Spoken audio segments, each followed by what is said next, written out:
Judge not, lest you be the judge. Be the Judge with Sanctuary of Reality, my comic review series. Time to Judge, Church and State, Chapter 58 in Cerebus issue 109, Abhorring Vacuums.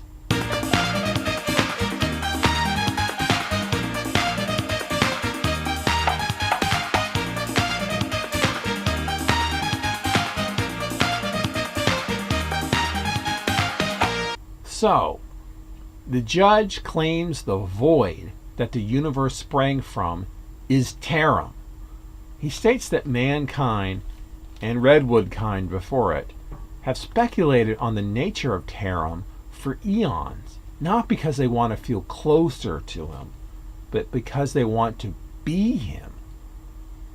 The Judge suggests Cerebus close his eyes to know what it's like to be Tarum.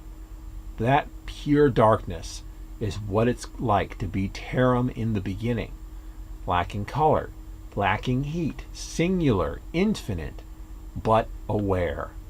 The whole of the universe, from the seemingly endless gaps between stars to the space between atoms, all of it is of a single mind of Tarum. The Judge then tells Cerebus to tilt his head up and open his eyes, whereupon he sees a single star. It seems one day, out of nowhere, there appeared a light. That light was Tarum. He urges a closer and closer look at the star as he explains how Tarum became the full focus of Tarum, as the two affected one another, and soon a third entity, that being energy and heat, came into being within her.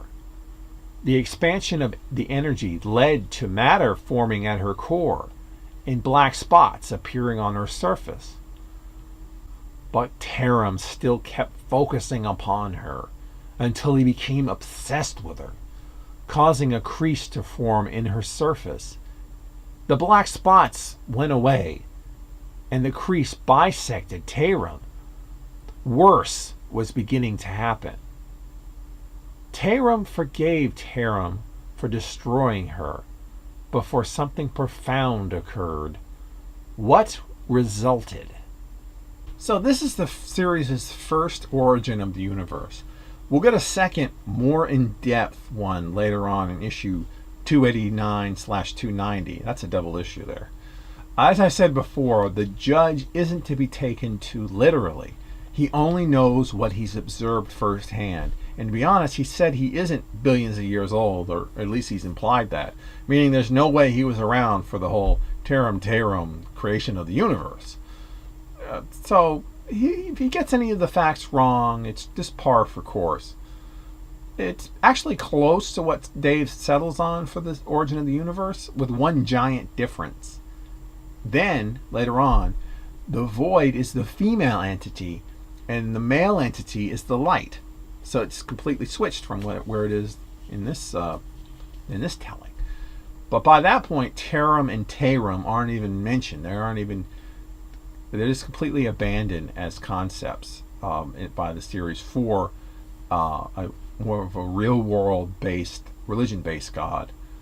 When Dave starts researching the Bible for writing the series, and becomes religious instead of an atheist as a result.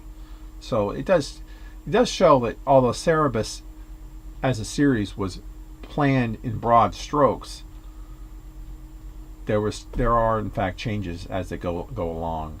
I mean, the title of this issue is Abhorring Vacuums, and no series is created in a complete vacuum, I think. Anyway, not a bad issue at all, really. Actually, an improvement on last issue, because this stuff is at least pertinent to larger issues. Knowing that Dave's going to steamroll over this theory later on is kind of lessens the impact in second reading. When the first time I read through the series, I read this and it was like, wow, this is fascinating stuff. I mean, this is the origin of this fictional universe. And now, having read it, it's like, oh, well, This is a origin. It's not the origin. I mean, there's a couple of ways to look at it. Perhaps the fictional universe of Cerebus, this is the origin of the universe. This is actually it. And issue 289, 290 is merely Dave in our universe, the real universe. It's telling his theory of the universe in Cerebus format. So it's actually a reflection. That's more of a reflection of our universe. Or perhaps this origin of the universe is true for now, but when the fictional universe of Cerebus changes, as Dave involves himself and starts meddling with things, which is like around issue 200, he retroactively alters its history to reflect our world. I don't know. I mean, best wait until we get to that point before positing theories on the change. Next time, total eclipse of the moon.